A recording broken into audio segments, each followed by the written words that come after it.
Running Back Nation, what is good? It is your boy DJ Eastwood, Running Back Philly. You know the drill, no frauds, no fanboys, no intros. Hit the like button on this stream. That would be greatly appreciated. Hit the subscribe button if you're brand new. Hit the notification bell so don't miss any of these post-game lives or the other videos that I drop. Join the Discord if you want to call in to the show. The link is in the description.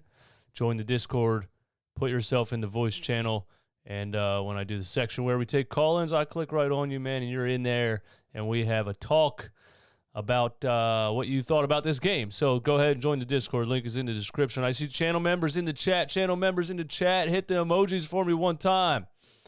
This is brought to you by Manscaped.com. Go to Manscaped.com.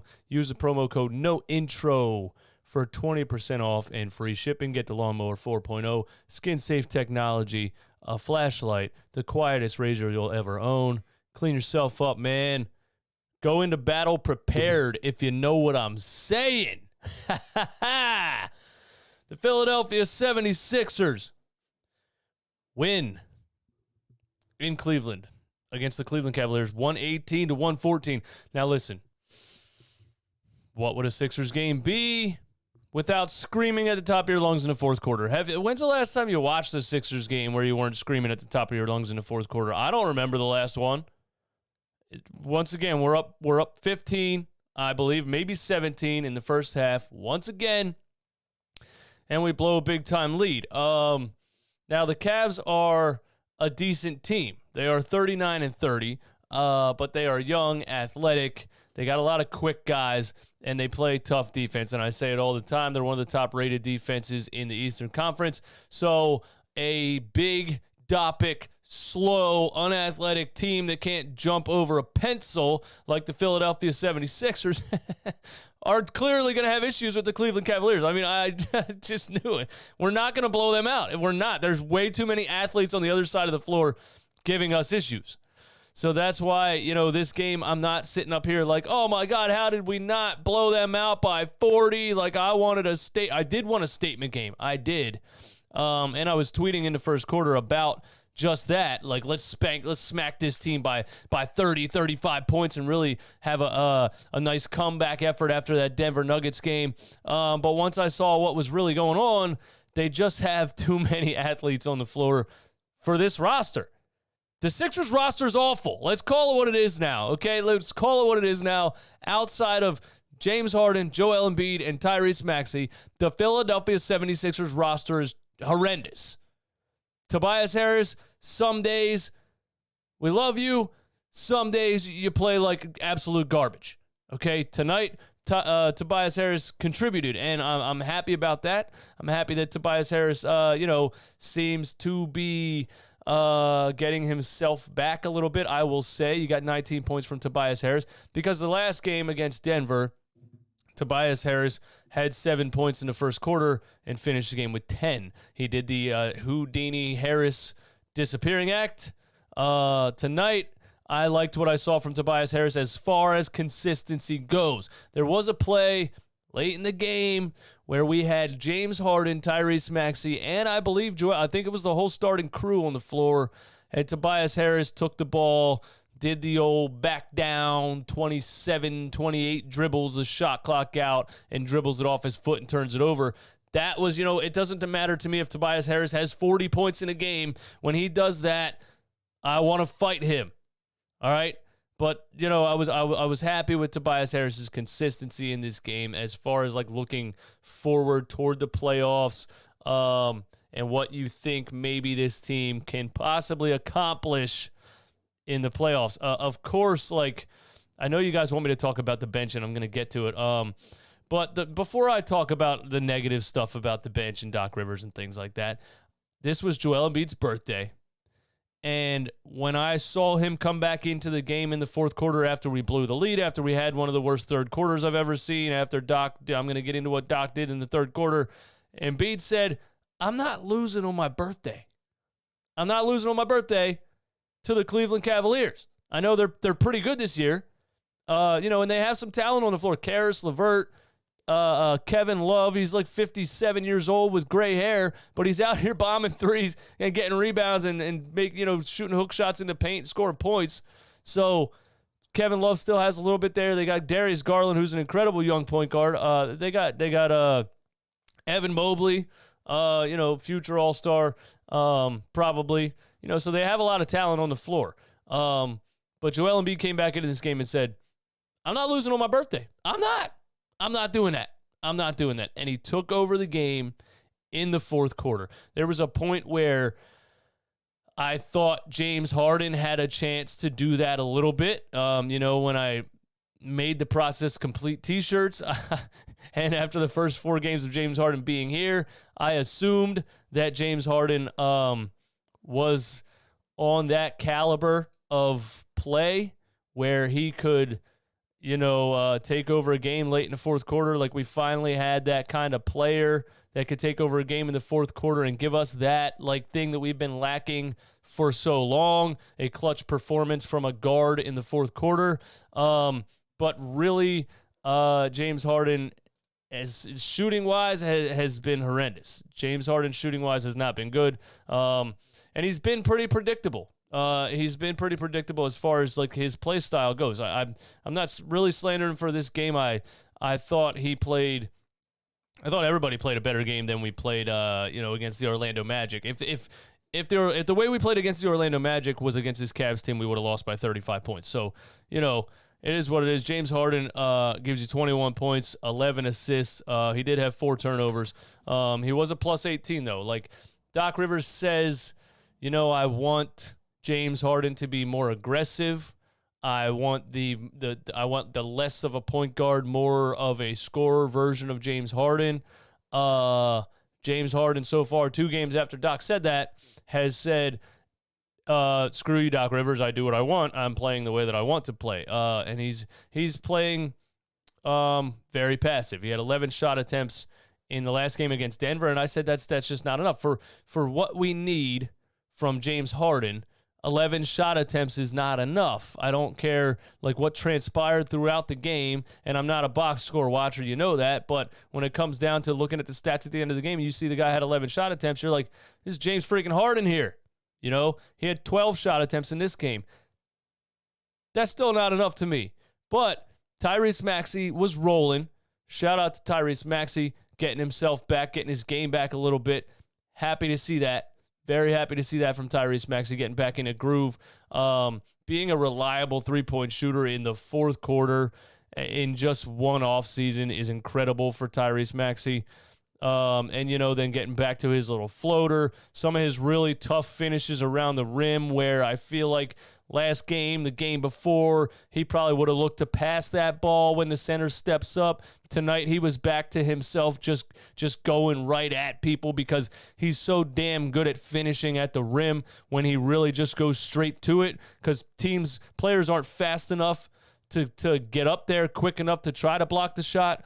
He really needs to realize that, and I feel like this game, he got back into the groove of attacking the rim and giving us a scoring option, second scoring option really, because James Harden right now is pretty much a third scoring option, just with the way that he's being very passive.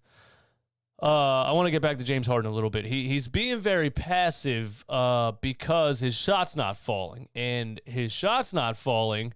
Why is his shot not falling? It's you watch him play, and you're like, either he's going to drive and try to create something, a pick and pop or a pick and roll with Joel Embiid, or he's going to drive and kick out to a corner three, or he's going to do his little, dribble, step back three. Lately, when he's been doing that little step back three, it's been shanking off the front of the rim. And the front of the rim tells you what? When a player's shooting the ball off the front of the rim, he doesn't have his legs. And there's already people in the chat on this stream right here telling me his hamstring still bothered him or something like that. I don't know if that's the case.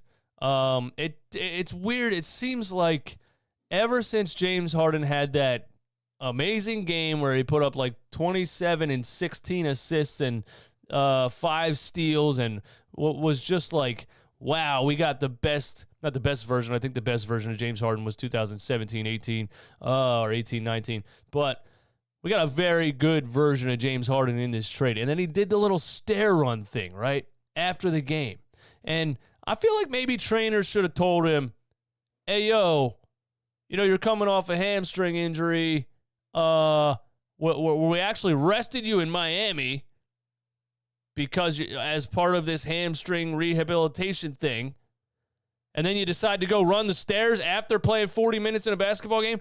I don't know. I'm just saying, ever since he ran the stairs, he's looked a step slow. And his shots have been shanking off the front of the rim, which tells me his legs are not there. What did James Harden shoot in this game? He was 1 for 6 from 3.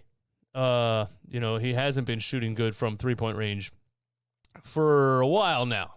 But at the same time, the way that it's not like you're not getting a superstar version of James Harden right now. You're not. You're absolutely not. But you are getting a very, very smart veteran point guard version of James Harden that can control the floor from the top of the key and be the floor general. And that's what this team has been missing for Joel Embiid's entire career so far. So when you see a beautiful pick and roll where, Embiid sets a screen at like 30 feet from the basket. James just drops it right at the foul line, and Embiid takes 2 steps and does a Statue of Liberty dunk, and everybody moves out of the way. Like, that kind of stuff hasn't happened in Joel Embiid's entire career because he hasn't had a point guard. I've been screaming it forever. When the hell are we going to give this guy a point guard? So, at least James Harden's giving us that. But it does look like you're not really getting the full, healthy version of James Harden. You guys can let me know what you think in the comments. Do you think it's his hamstring? Do you think he's just old and slow? But really, I think he looked great in those first 4 games, and now he just looks a step slow. So I don't know what it is yet, but he had a better game tonight than he's had in some of those last games, like the Brooklyn Nets game. So I'm not upset about James Harden's performance here. I'm just saying you're not really getting a superstar version of James Harden that's gonna take over a close game in the fourth quarter. But listen, Tyrese Maxey came up huge on a couple three-pointers in the fourth, and for Tyrese Maxey to become a reliable three-point shooter after just one off season is absolutely amazing. Imagine that, everybody. Imagine a player who was slandered when he came into the league for not being able to shoot threes to put in the work in one off season and become a reliable three-point shooter. Imagine that.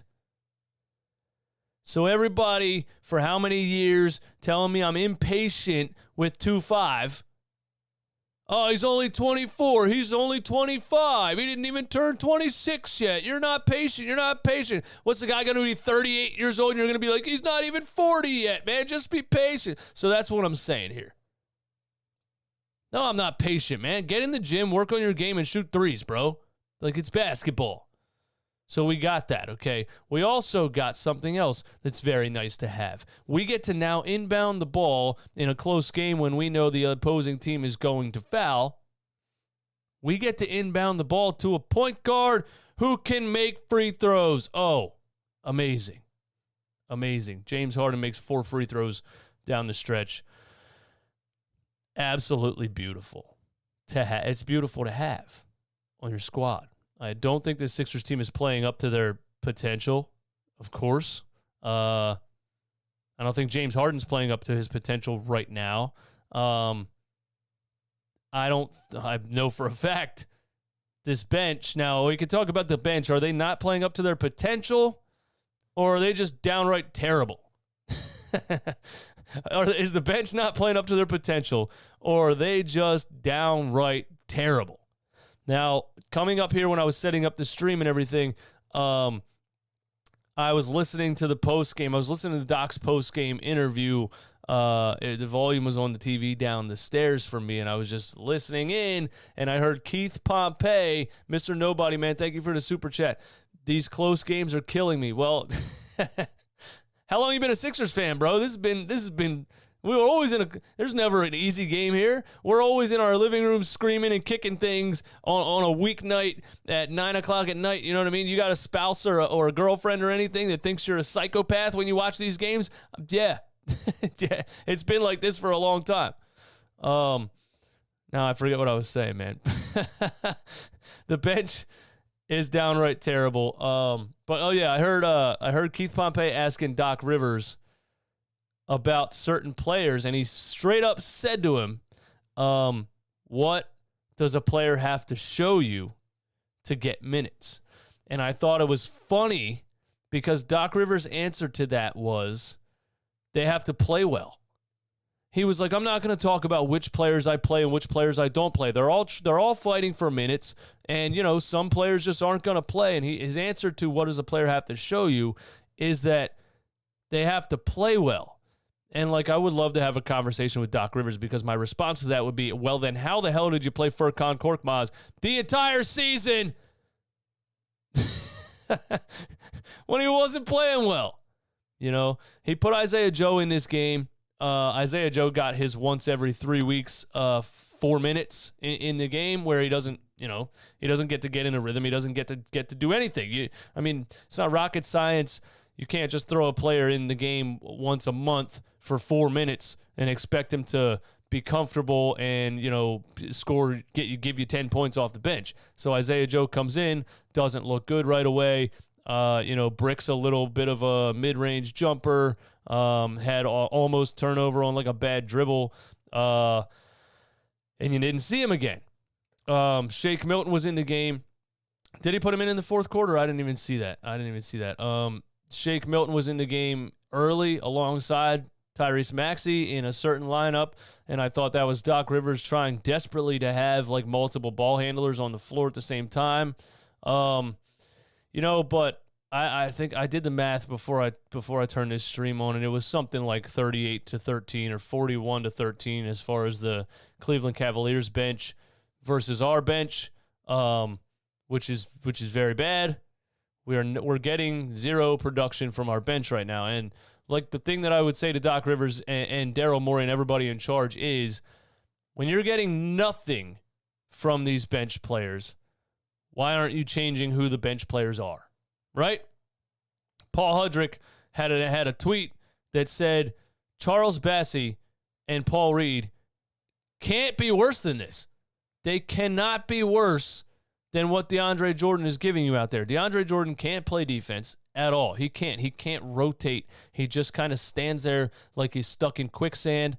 And I just don't understand, when you're getting nothing from these bench players, why don't you just switch up the bench players, especially in the middle of a regular season game against the... You can't call people up from the G League in the middle of a game. I know that. I'm saying in the middle of the season, why don't you change something around when you're getting nothing from these bench players? Charles Bassey is way better than DeAndre Jordan. I already know that. I knew that by watching his draft highlights and his draft profile and watching some of the games that he played in college. I just don't understand it, but it's Doc Rivers.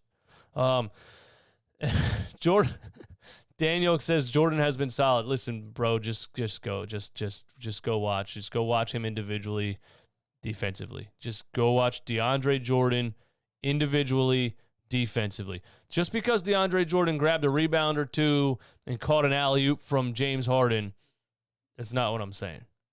You got to watch him individually. He did catch an alley-oop from James Harden. That was nice.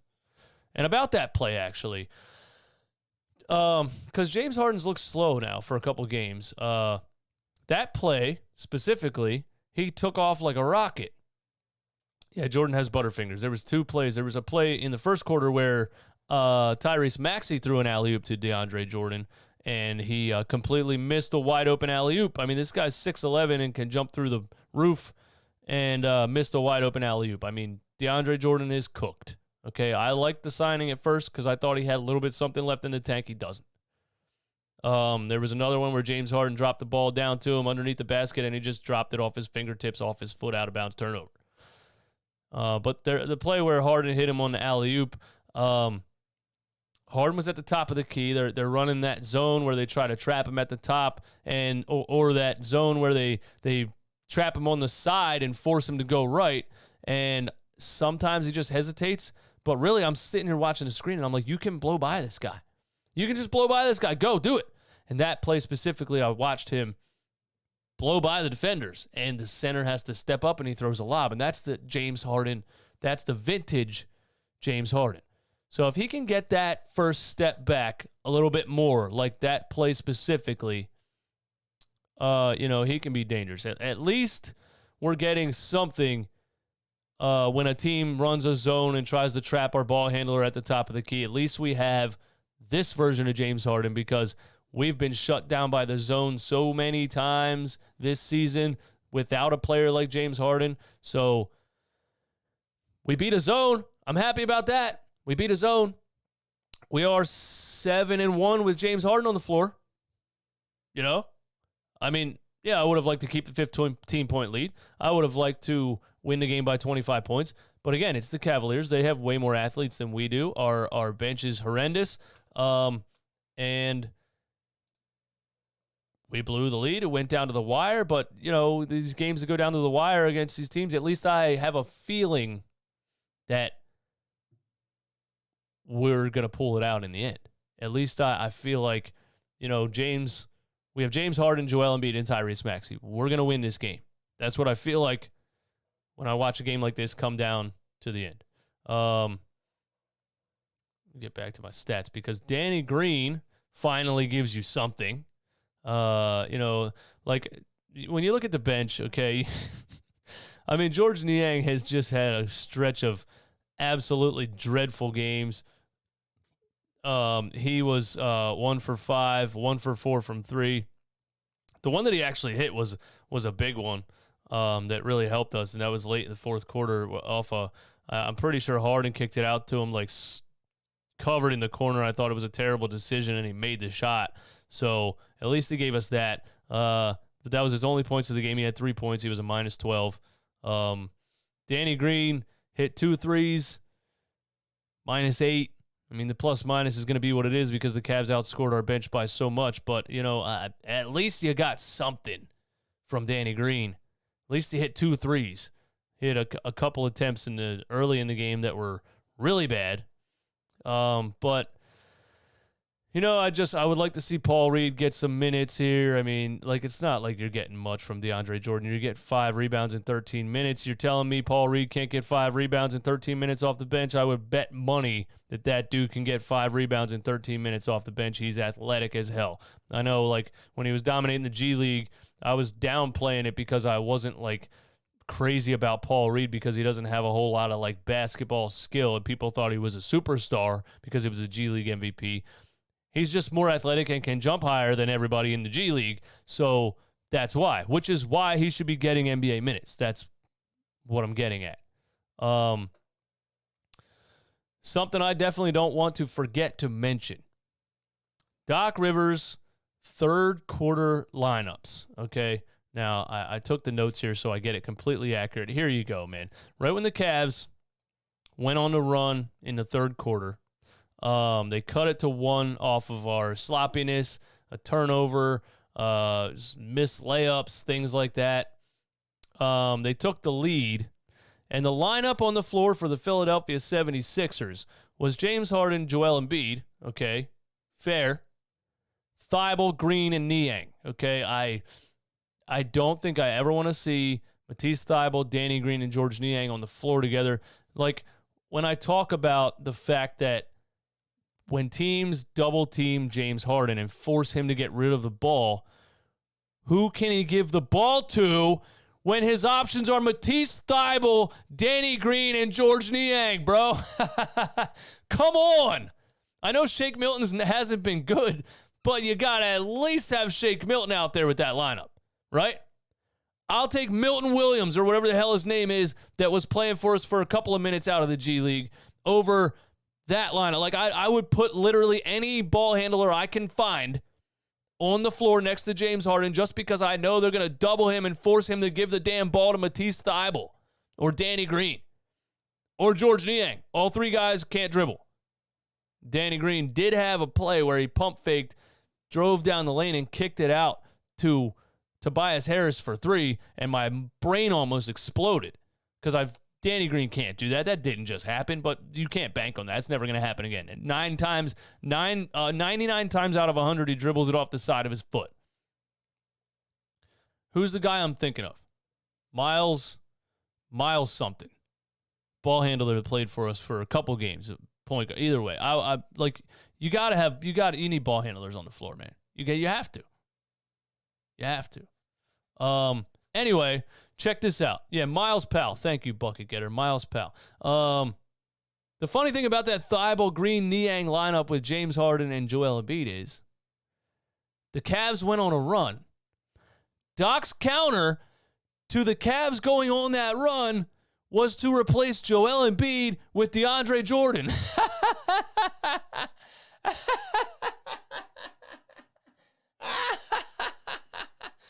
Bro, he takes that horrible lineup and makes it even worse. Now you end the third quarter with a lineup of Matisse Thybulle, Danny Green, George Niang, DeAndre Jordan, and James Harden. Now, what is the point of that? What can James Harden even do with that? Now, James Harden's a great vet, one of the best point guards to ever play the game, but he can't do anything when they're obviously gonna force a double team right when he crosses half court when all his options are Thibault, Green, Niang, and DeAndre freaking Jordan, dude. Doc Rivers, I swear to God, those were the absolute worst lineups he could have put together at the absolute worst times, and that's what he does. That's what Doc Rivers does. He puts together the worst lineups at the absolute worst times. And guess who used to do that also? Brett Brown, guys. Brett Brown also used to do that. And it just blows my mind. How do you come up with a lineup of George Niang, Matisse Thybulle, Danny Green, DeAndre Jordan, and James Harden? How's that your third quarter lineup? That's crazy. That's absolutely crazy. Let me see if I got anybody in the Discord yet, man. Go ahead and put yourself in the call waiting room if you want to call in on the Discord. Let me get back to my stuff here. I got let's go over my notes right here, man. Okay, so first quarter, Joel Embiid's feeling it on his birthday. You know what I mean? Jumpers left, right, up, down, sideways. I mean, the guy had, 14 in the first quarter. He had 20 and 10 in the first half. I thought Tobias Harris was being aggressive from start to finish in this game. That's what we're going to need. Listen, I don't think the team's good enough. I've come to the realization now, just off of these past couple of games, that the supporting cast of this team is 100% not good enough to win a championship this season. Sadly, they're just not. You're not winning a championship with George Niang and Danny Green and those guys coming off the bench. You're not, and you don't have any other options. Furkan Korkmaz isn't getting it done. He's not even getting minutes anymore. But you're just not. You look at the benches of these other teams, and it ain't happening. If it was possible, though, like if you could get the best version of George Niang where he gives you 15, maybe Shake Milton somehow finds his skills again. I don't know what happened. Shake Milton used to come off the bench and give us a solid 10, 12, 15 points. He hasn't been doing that either. I remember when him and Tyrese Maxey were coming off the bench together, and we were getting an easy 30 points off the bench from those two. So if you could get Niang and maybe Shake Milton to be good versions of themselves, and Danny Green can hit a couple of threes once in a while, maybe you could do something in the playoffs. But do I have any mods in here that can block that person spamming the chat? If you can get the good version of those two guys, maybe you can do something deep into the playoffs. But it's really hard to imagine that happening at this point after watching this supporting cast so bad. And somebody told me something earlier today that I pretty much agree with, that Daryl Morey is in the second year of a 3-year plan. He came here when we had Al Horford, Josh Richardson, Ben Simmons.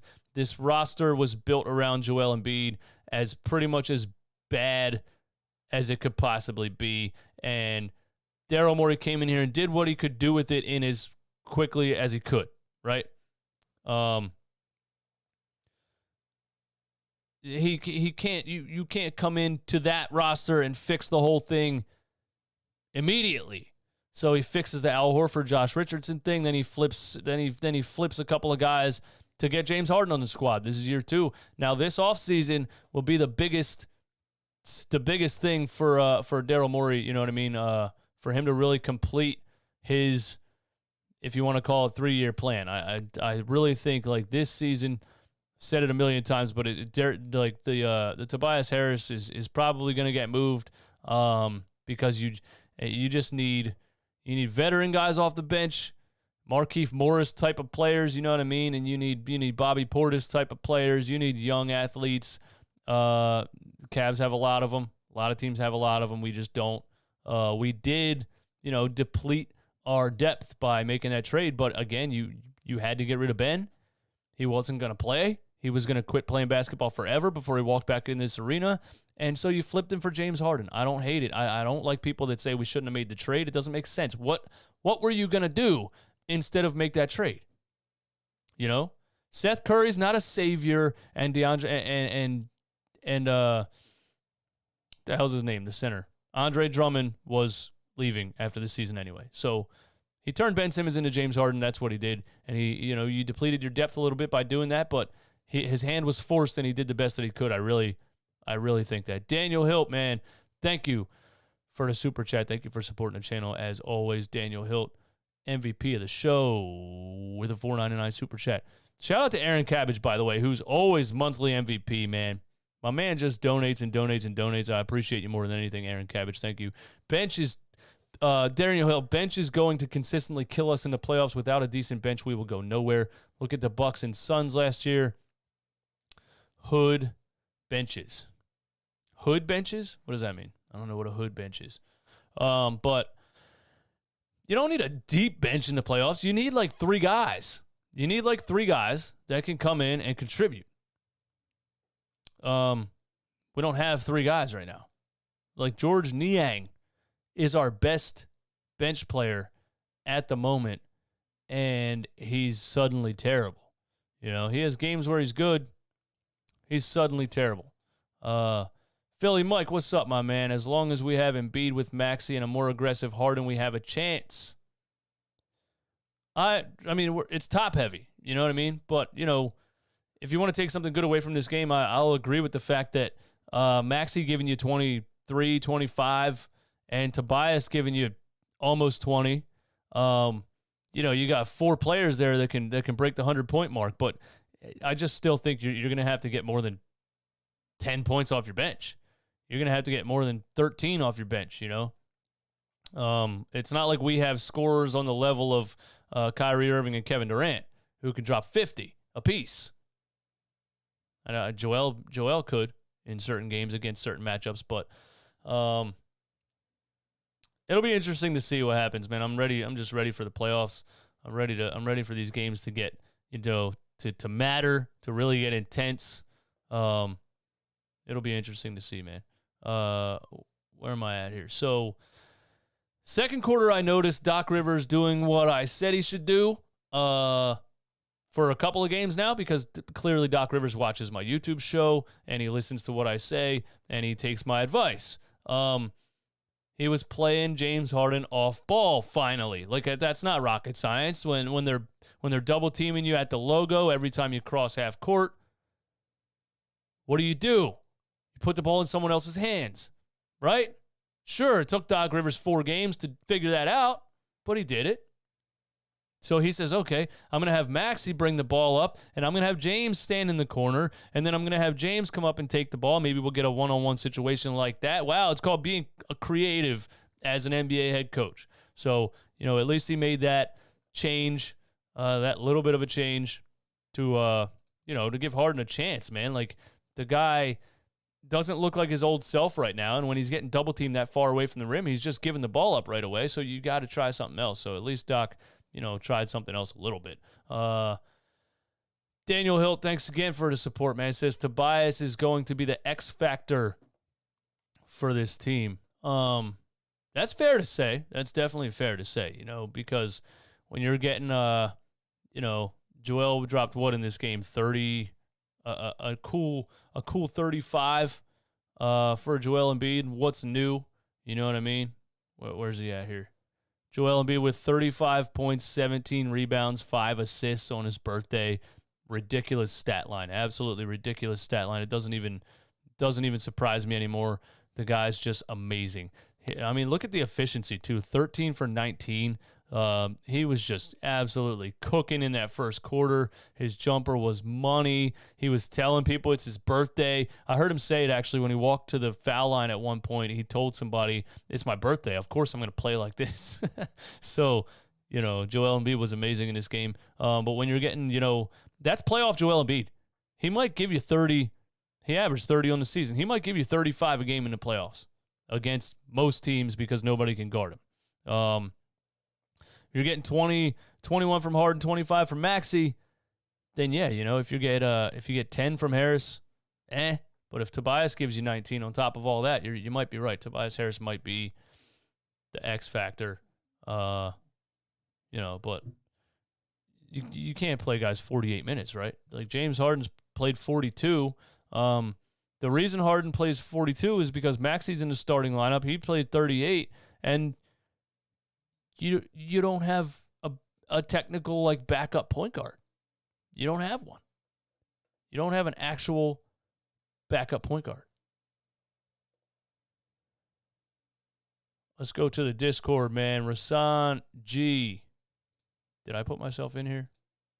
There we go. Rasan G, what's up, man?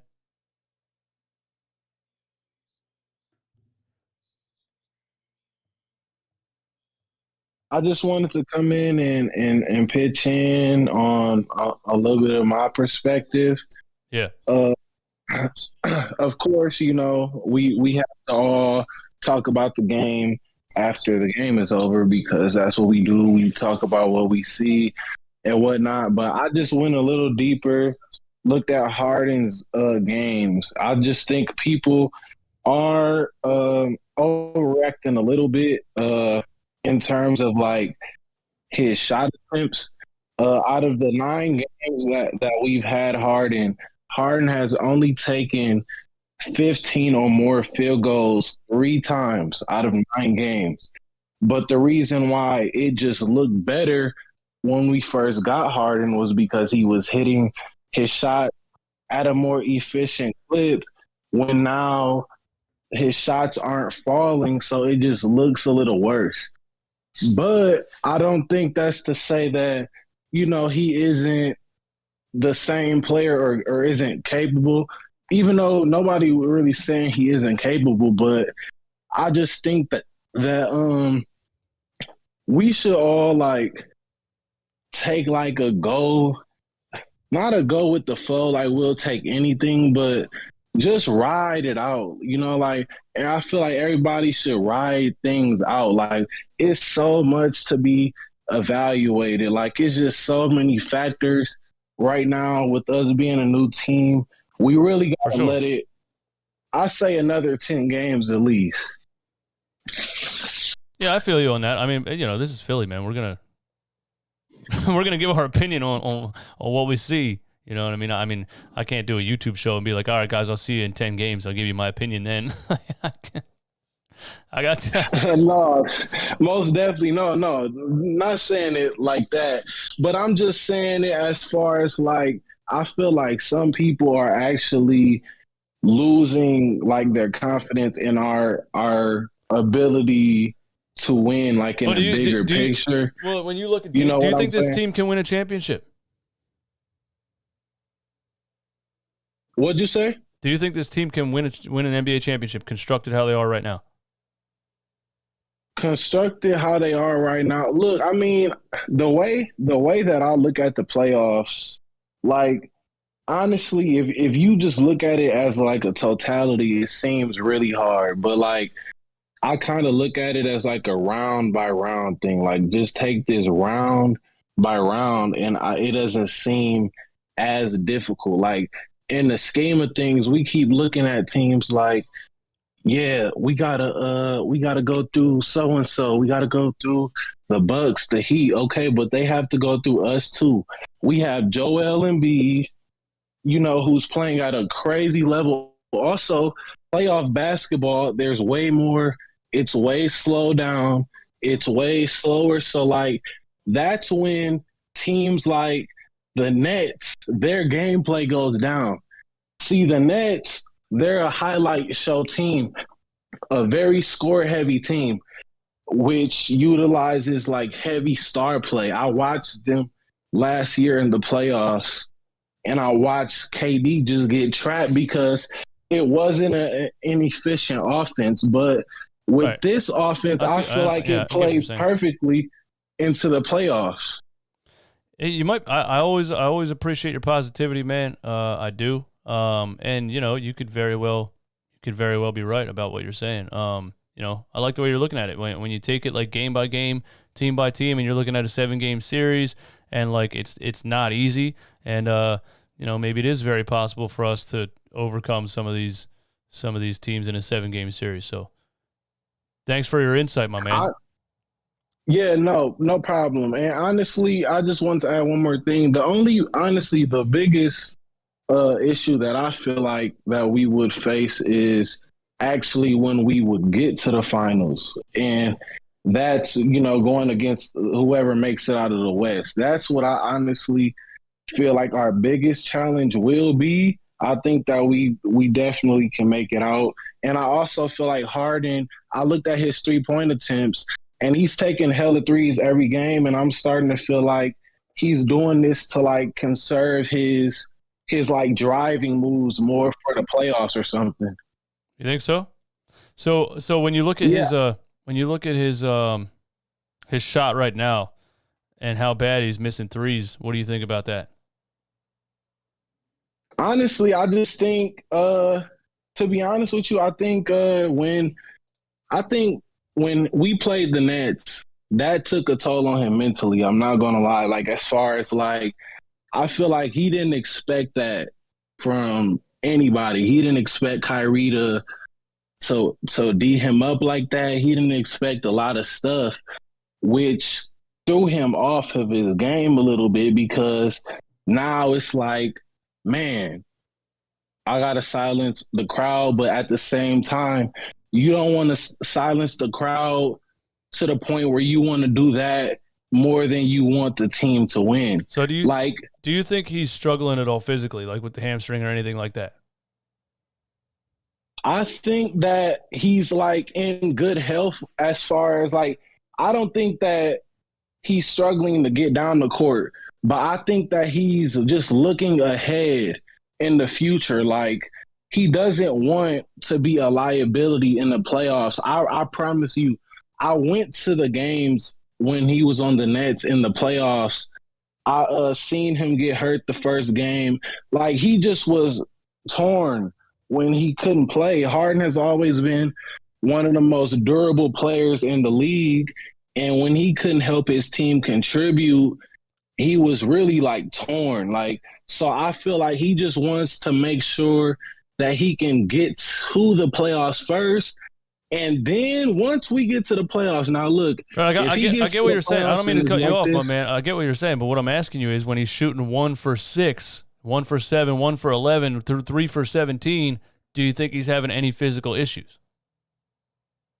I mean, your answer to that kind of sounded like that he's doing it to conserve himself, missing shots to conserve himself. Not missing. No. I wouldn't say he's missing. Not missing to conserve himself. I just don't think the shots are falling right now as well.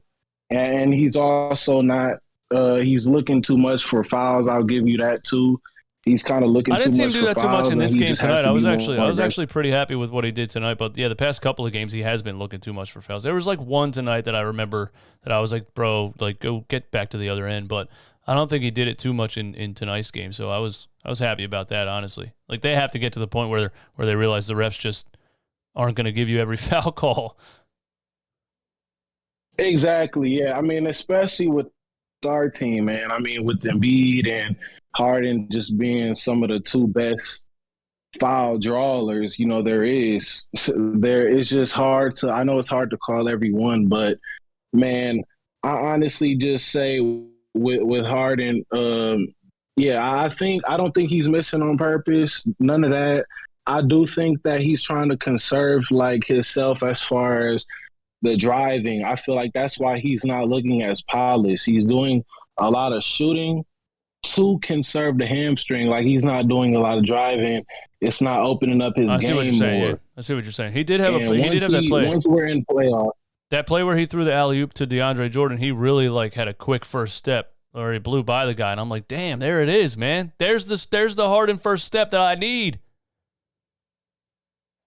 Exactly, man. Like I'm just giving you guys my take because I've just watched him for so long. I definitely know that he doesn't look exactly like himself, but I really think that he's waiting till like the playoffs to really turn on everything in his bag, like step backs, drive, and everything, because he doesn't really want to put too much out there right now. Imagine if Harden was to go 30-10 for the rest of these games, a historical finish to the season, right? Now he's gassed for playoffs. Now he's completely gassed round one when we have to face these defenses on a night-to-night basis. I mean, we just got to think of it as like a bigger picture. I think this is giving us like the highest chance to win. You don't want to peak too early. I think we'll start to see him peak in like the last 6 games of the season when we can see him playing exactly how he did in the first few games. Yeah, I feel you, man. I appreciate your insight, bro. Thanks for calling in, man. Yep, thanks for having me. All right, man. I like that, man. He gives me positive energy when I'm a little bit down on James Harden with how that he's playing and how he's shooting and what he looks like conditioning wise. But when you're shanking threes off the front of the rim consistently, it tells me just from a basketball standpoint that your legs aren't there. But if he is conserving himself for the playoffs, then maybe he's not putting everything into the shot. That sounds a little bit conspiracy-like to me, but if that's the case, if I see a more of an explosive version of James Harden in the playoffs, I would be very happy. Bravo, Carlos. Thank you for the support, my guy. We have one guy off the bench. That's Niang, and he has become very inconsistent. Yeah, he has. I agree, man. Bravo, Carlos, with the $20 super chat, my man. MVP, where's my MVP chat?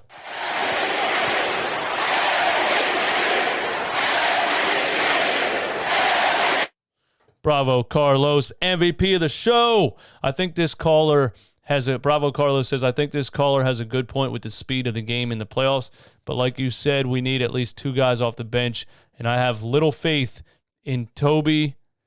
So besides Niang, who can we look to? That's the way that I'm looking at it, bro. That's exactly the way that I'm looking at it. Like, you can have 5, even if you have faith in Tobias Harris, you can have 4 guys. One can give you 35. Harden, might be able to give you 30, might be able to give you 35 on a great night. Maybe has a little more explosiveness when the playoffs come around, but you got 2 guys that can give you 30. You got Maxey that can give you 25. Tobias can give you 15, 25. But that's it, though. That's the end. That's the end. Add it up. That's 60, 80, 100, and 105 points. Unless you're an absolute defensive powerhouse, you're not you're not beating anybody in the playoffs, scoring 105 points in the playoffs. And this isn't even a playoff game. So, the defenses will be ramped up even more. So we might not even be scoring 118 in a playoff game with our bench looking the way that they do. So, thank you for the support, and I agree with you, man. I'm not feeling great about the bench situation at all. Obviously, VR Heem, what's going on, man? VR Heem in the call waiting room. What's up, man? Yeah, what's going on? So I got a couple of things that I just don't agree with, like that a lot of fans are saying. Let's hear it. One, I just want to say with our bench, I do agree that we may not have the most talented bench, but our bench is not as terrible as people make it seem. I just think the problem is that we don't put our players in the right positions to succeed. Like if you have Danny Green, George Niang, and let's say Thibault, I think he had a lineup like that out there, and Thibault coming off our bench as our 3 bench players coming off. That is not like that's the spacing is good, but they're all big, they're all old and slow. So it's like it doesn't even out. I feel like we need to put the right players together, and that's why I really think the downfall of this team is going to be these 2 things. It's going to be either Doc Rivers or conditioning. And that's another thing I want to talk about is the fact that I do think that Harden and Embiid and the team in general are kind of being like lazy right now, and I'm on the fence because I'm kind of okay with it because it's like it's the regular season, the playoffs is about to come up, but at the same time I feel like the only thing that a lot of these other teams have, like Milwaukee, Miami, and like the Nets have over us, is they're way more conditioned, and that's why we don't give like second or third options, is because I feel like they're just faster, they can go for longer. They just play harder, like they're just way more conditioned. And that's why I do want us to, as the playoffs kind of near us, to ramp up how we play and like really start to run a little bit longer and really start to put in the people who are going to be playing, let them play for a little bit longer. And obviously we don't want anybody getting injured, but kind of let them play for a little bit longer and at a faster pace, because that's the one thing I feel like that's gonna really hurt us in the playoffs, is that we're going to get outran and just out hustled by every other team, because they all have better legs, and they're all they just have more capacity, and I just feel like that's going to be one of the things that I mean, when you look at players like George Niang and Danny Green, do you really see their condition level improving to the point where they don't get beat in transition defense, or are they just big slow people? I think it's a combination of kind of both, because I do think that they're obviously, I agree that they're old and slow, but they're NBA players. Like, come on, like you've been doing this your entire life. You can get another level. You can get to another level. You can get to another level where you can you don't at least get beat off of every single drive. Like, you know what I mean? Yeah, I need younger, more athletic guys. I just need Doc, and I agree with when you gave the 3 downfalls that are going to be on this team. To me, it's 100% going to be Doc Rivers, because I feel like I know for a fact other NBA coaches would be playing. Other NBA coaches are playing young athletic players. Doc's not doing it. Like Paul Reed and Charles Bassey would be on the floor right now with another coach. And yeah, that's one of the things, and it really sucks, because I really want to like pretend that Doc is going to get better and prove that he's going to be different like from his past. But honestly, I don't know. I really don't know. But I do think we need to have more creative lineups where we have a balance of shooting and athleticism, because I personally think that we do have good young talent. We just don't give them the opportunities, and we don't put them in the right positions to succeed. Like having Isaiah Joe come in for a minute every other 30 games is not going to help him. He can't even get a rhythm. Like, how are you expecting him to get a rhythm? Like, it literally makes no sense at all. You're absolutely right about, when you look at the bench's numbers, George Niang, Danny Green, Shake Milton, they like that third quarter lineup where you had Matisse Thybulle, DeAndre Jordan, George Niang, Danny Green all on the floor together. That doesn't help either of them be productive, because there's nobody. Harden was out there, but Harden was like, what can I do with these guys? Like, yeah, it wasn't good. It's not. The lineups are terrible. I mean, I think we all agree with that.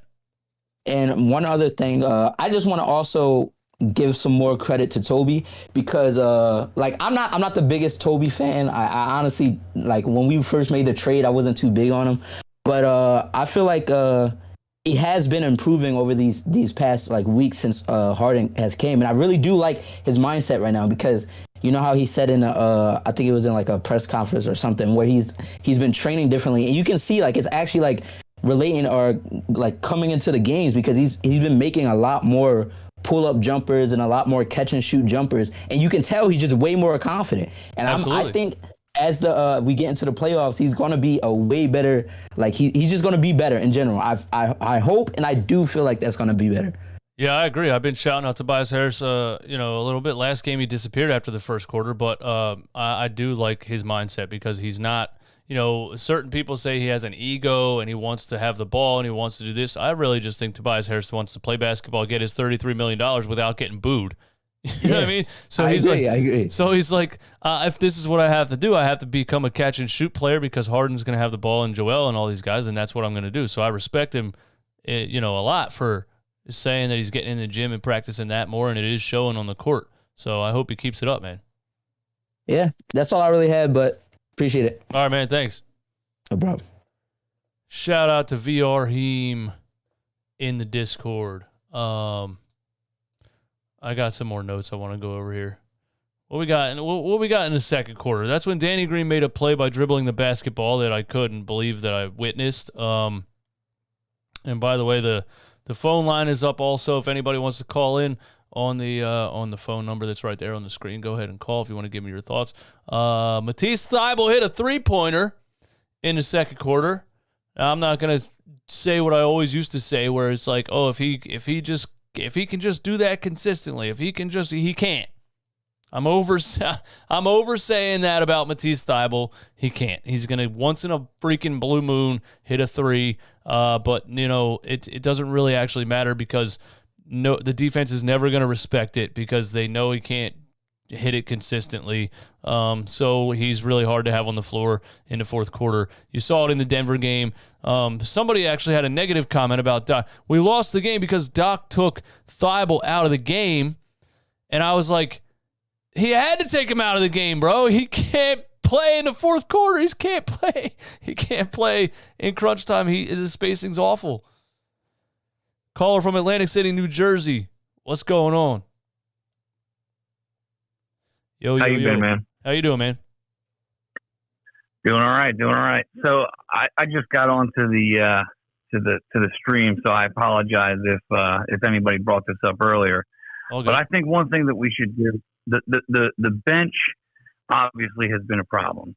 I think that we need to move Harris to the bench and maybe start George Niang. The reason I say that is because I think that Harris would bring a different spark off the bench, especially if he's playing with Harden, because then they can kind of play a two-man game with those guys, and then whoever else they got on the floor. I think it might bring a little bit more offense off the bench, and we're not really going to lose anything with Niang in the starting lineup. Harris isn't a great defender. I think George. He's not a great defender, but he tries hard. But I think he's more of a natural. I think he's more of a natural fit in the offense as like a catch and shoot. Even though, we've been saying that for a while that I think Niang is a better fit alongside these guys because he's more of a catch and shoot player. I agree with that. Yeah, and the caller before he nailed it. So I really. That's what I'd love to see them do. And these people that are complaining about the defense, listen, Ben Simmons wasn't playing for this team regardless. So the fact that we were able to get a guy who can create so much offense in Harden, and I know he's been struggling, shooting the ball recently, but even when he's on the floor, he opens up everything. Oh, absolutely. You remember the times when the offense would just be stagnant with Ben Simmons there. If Ben Simmons is being passive, which he really became, like the offense would just fall apart because he's dumping it down to Embiid. He's just getting double, triple teams, and there's nothing that they could really do. No, it was terrible. I was so sick of watching it. It was unbelievable. Yeah, I was so tired of watching that. It was unbelievable. Yeah, and I'm just tired of hearing about the defense now. I know we're not going to be as good defensively. I get that. But Harden's presence by himself has done so much to open up this offense that, in today's NBA, not saying the defense is important because, you probably remember I was a guy who was so high on Thybulle, and I love his defense. Defense is important, but really in today's game, you got to be able to score the ball. You have to, for sure. If you're expected to win. Teams that are just like all that, the Detroit Pistons, they're not going to win, in today's NBA. That's just not going to happen. You know what I mean? Yep. So I think people just need to calm down a little bit. Remember, Harden's still getting used to these guys. It's only been a couple of weeks he's been on the team. Facts. It's going to get better. It's going to get better, especially once he starts getting his rhythm. Because he, when he first came here, he was hitting everything, and then it started to taper off a little bit. He's in a little bit of a funk. Once we start hitting on all cylinders, everybody starts getting used to each other. I think sky's the limit for this team. I'm still excited. I'm not worried about the losses that we had. I think we're good, man. I think we're fine. I like the positivity, my man. I like it. Thanks for the call. All right, take care, bro. I like the positivity, man. I need that right now. Because when I watch this team against Orlando, or even though they won that game, I don't care. That's a loss in my book. That game was horrendous. I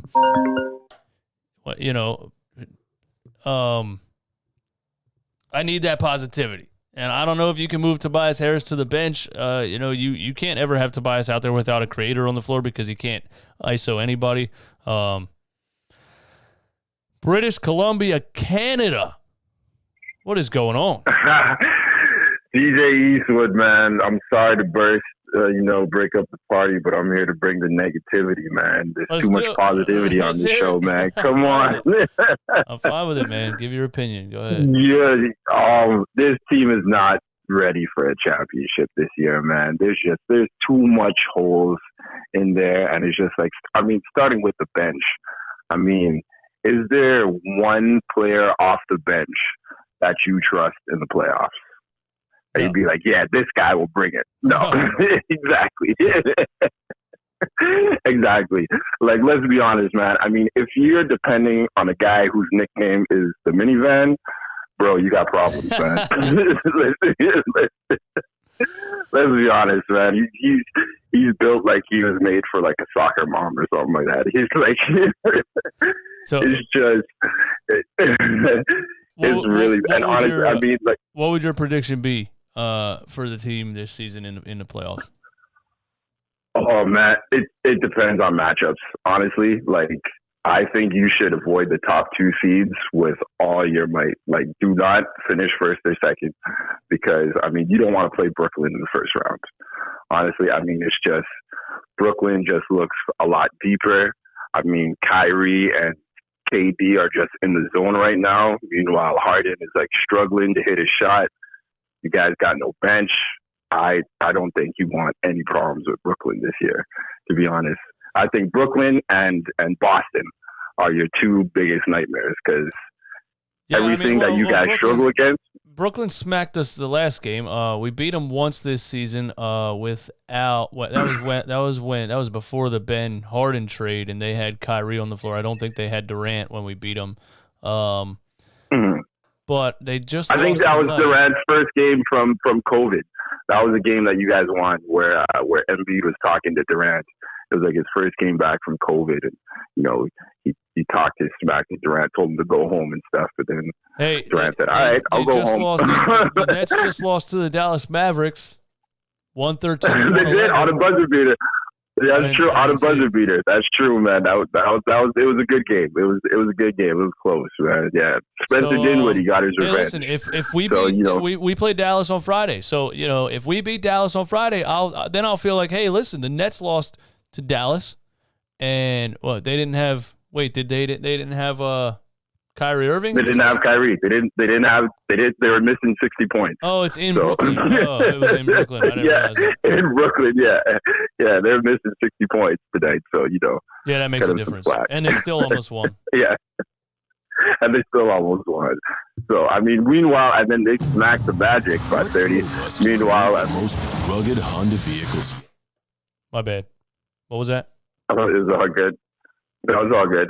But yeah, they smacked the Magic. Meanwhile, you guys took you guys into overtime. So yeah, that's what I said yesterday. But yeah, I think the Nets and the Celtics, because it seems like it's a Philly problem. I don't know, but for as long as I can remember, you guys have trouble against quick guards. Like they just give you fits. Like Absolutely. Darius Garland seems like he loves playing against the Sixers. And then meanwhile, I mean, Kyrie, it's just like, let's go. And then, yeah, I mean, with Boston is just, they got the size and the quickness. So, I mean, it's a nightmare. You guys just aren't deep enough. That's the problem. Fair enough, man. Fair enough, nothing. man. Fair enough. Fair enough. But I don't know. Yeah, it's all about matchups, though, man. Just again, avoid the 1 and 2 and avoid Boston. Every other team, you guys are good against. It's only Brooklyn and Boston that can beat you guys. I respect your opinion, man. Thank you for the call. All right, no problem. Yeah, I mean, thanks for the call. Once he started saying you guys and I realized he wasn't actually a Sixers fan, I wasn't interested in the call anymore. Even though, he could be right, but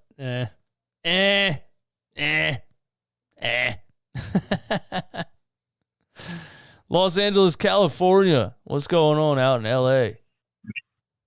Yo, what's good, DJ? What's up, man? Nothing much. Two things. So, like, one, I'm really enjoying having James Harden on the team, but how would you feel if he actually developed like a mid-range game? Yeah, I was saying that the last game because people were saying he's becoming predictable and he doesn't shoot a mid-range, and he shot one. He shot 2 today, I think. He actually shot 2 mid-range jumpers. So. Yeah, he took a couple, and I really feel like as much as he's opened up the offense, I really feel like it would help his game and help him to maybe ease himself a little bit. You know what I mean?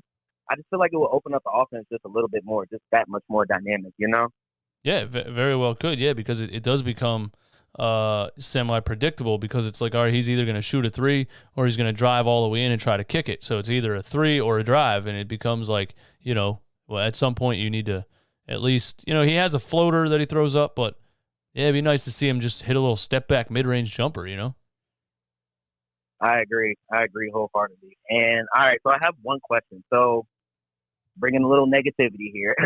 It's fine, man. So, say there's like a worst case scenario, right? Like, say we just so happen to get the Nets in the first round and get bounced.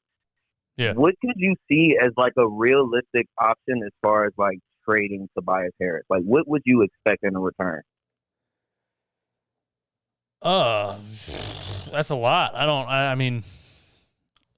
I think he's up his trade value recently, playing alongside James Harden, at least in the past couple of games, even though the first couple of games he looked terrible. But I think when there's a creator on the floor, Tobias Harris can be, like you saw tonight, a 19-point type of scorer. But that's not who's paying a max contract for that. So I still, when you look at his contract, it'll never match his value on the floor. So it's always going to be hard to trade. So, I just don't see us getting anybody in particular in return. I think it's like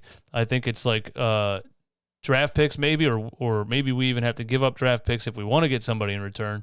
Or we get some like expiring contracts in return to match salaries, and then we can free up some cap space to try to sign other players in the offseason. But I don't really think you're getting anybody valuable in a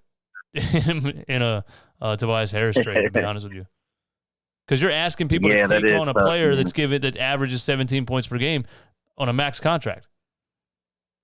Right. It's just very tough. But I'm liking what I've been seeing from Tobias, at least today and the first quarter of the last game, But I don't know, like, I know a lot of people are down on this team, especially, we're giving up leads, and I feel like that's more on Doc than the players. Yes, the players on the floor, but Doc has to be better, Yeah. But honestly, at the end of the day, I feel like with Embiid and with Harden, we have a chance to contend. I don't know if we can win, but I feel like with those two alone, if they're on their game, we always have a chance to contend.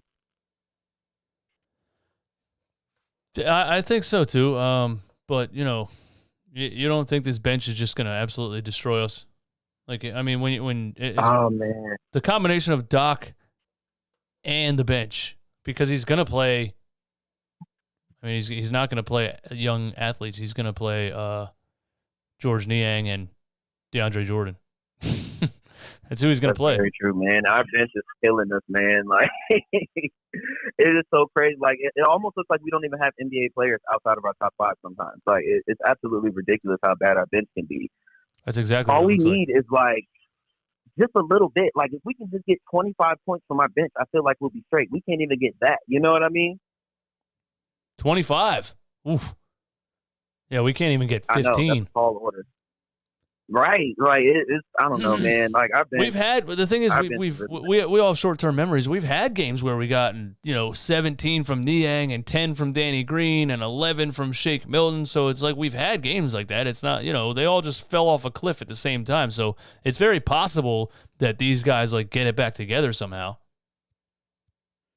That's very true, and I'm really hoping so because as disappointing as the bench can be, as the team can be, as Doc can be, I don't know, man. Just the Sixers fan in me, I'm always excited, and so I can't wait to see what we do in the playoffs. Oh, I'm excited. I'm excited to watch the playoffs for sure. I can't wait. Yeah, I'm excited to watch the playoffs for sure. Man. Yo, thanks for the call, man. I appreciate it. Yeah, man. Appreciate you. All right, my friends, thank you for tuning in. The Sixers win 118-114 against the Cleveland Cavaliers. Like I said, I'm not mad that they didn't beat this team by 30. This is a young athletic team that was going to give us fits no matter what. Yes, we were up 15. Everybody on Twitter seems to freak out every time we blow a lead. But we don't have the athletes to hang with the young athletes on a team like the Cleveland Cavaliers. So the fact that, once again, like even the Orlando game, we played terribly, but we pulled it out because we had the more superstar talent on the floor. Joel Embiid took over the game in the fourth quarter, said, I'm not losing on my birthday, went straight to the rim, straight through contact, didn't get a call, because that's what I was complaining about him with in that Denver game was him searching for foul calls. This game, he said, damn it, I'm putting the ball in the hoop because they're not going to give me the foul call. So at least I saw that from him. It's a good win. This is a good win. I like how we played against Denver. We came up short in the grand scheme of things at the end of that game. But this is a good win. This is a tough team to beat. The Cleveland Cavaliers are. They've beat a lot of good teams this season because of their athleticism. So, there it is, man. What do we got? What's today? Wednesday? So we got the Mavs on Friday. So we'll be back. We'll be back for post-game live on Friday night. Be sure to tune in. Be sure to join the Discord if you want to get in on the live calls on the Discord. We'll take one more here from Harrisburg, PA. Harrisburg, PA. What's going on? Hey, man. What's up? I just wanted to double down on the bench talk. I just see Danny Green just gets all these minutes. I know Doc loves him so much, but we've got to start splitting up these minutes between some of these other players, like you were talking about, Shake Milton. I mean, we have young players on this team. I don't know why we can't start playing them. Yeah, it's crazy. I can't wait to rewatch Doc Rivers' press conference because Keith Pompey asked him straight to his face. Finally, somebody straight up asked him, what do these players have to show you to get minutes? So, the thing is, I think we can say what we should do till we're blue in the face, but is Doc Rivers going to do it? You know what I mean? Exactly. I mean, we clearly need young legs to be able to rebound and defend. I mean, it just looks like at the end of the game, the starting five is just burned out. I mean, you look at that and one, that Harris had on, I think it was Harris LeVert. Yeah. That brought them to within, 2 or 3? And it's like, I almost had a heart attack. Like, oh my God, are they going to come back and win this game? It just looks like the starting five is so burned out at the end of the game. They need more help on defense and rebounding just to keep their legs fresh.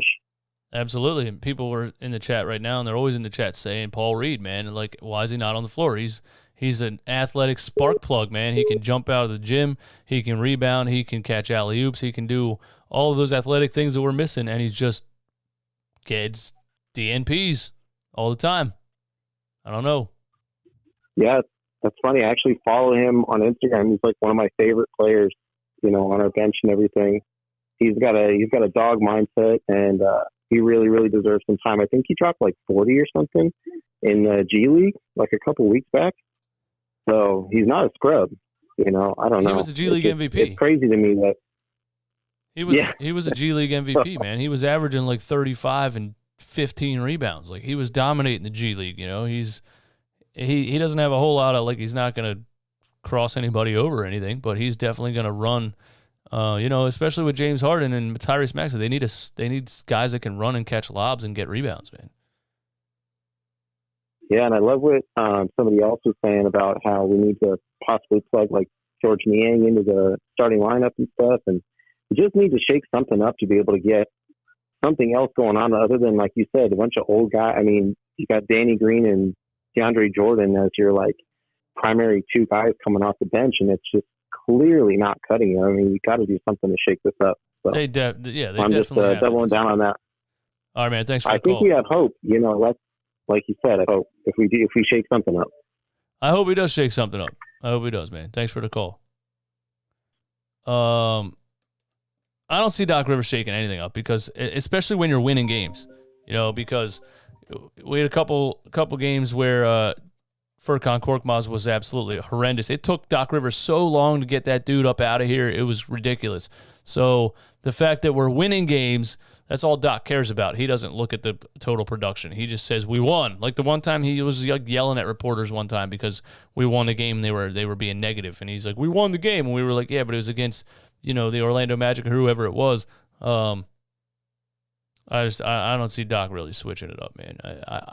If I had to guess, I see Doc being the reason we lose in the playoffs, and I see the whole city calling for Doc to be fired, and hopefully they finally get his old stubborn ass up out of here. That's what I want to happen. Seriously, because it's frustrating. Because this team has potential, and you can see it clearly night in and night out. This coach being stubborn is holding us back. Those third quarter lineups were unreal how bad they were. That's all I got for you guys tonight, man. Thanks for tuning in. I'll definitely have a video or a collab stream tomorrow with, might have Greg Melly and Romp. Might just put a video out by myself. You never know. Hit the notification bell so you don't miss anything. Hit the subscribe button if you're brand new. Join the Discord, 24/7 chat. It's a lot of fun in there. And then you can call into the show on the Discord. Yeah, man. Become a member. And go to manscaped.com. Use the code NOINTRO for 20% off and free shipping. Have a good night.